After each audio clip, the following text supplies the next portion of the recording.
આપણે એ ન ભૂલવું જોઈએ કે કટોકટીના એ કપરા દિવસોમાં આપણા બંધારણના સંવિધાનના મૂલ્યોની કેવી દશા તત્કાલીન સરકારે કરી હતી।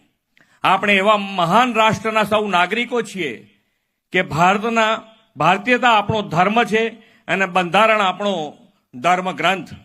ભારતનું બંધારણ નાગરિક ધર્મ નિભાવવામાં સૌનું પથદર્શન કરે છે। આ ગૌરવશાળી ગ્રંથને ઉજાગર કરવાનો અવસર એટલે સંવિધાન ગૌરવ અભિયાન। બંધારણ ઘડતરમાં સૌથી મહત્વની વિશેષતા સમન્વયની રહી છે।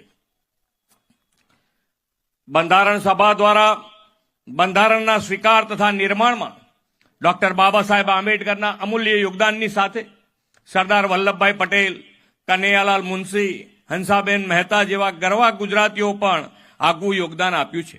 એ મહાન પુરુષોના પરિશ્રમ અને ચિંતનની પરિપાટીએ 140 કરોડ દેશવાસીઓએ આ સંવિધાનને એક પવિત્ર ગ્રંથ માન્યો છે।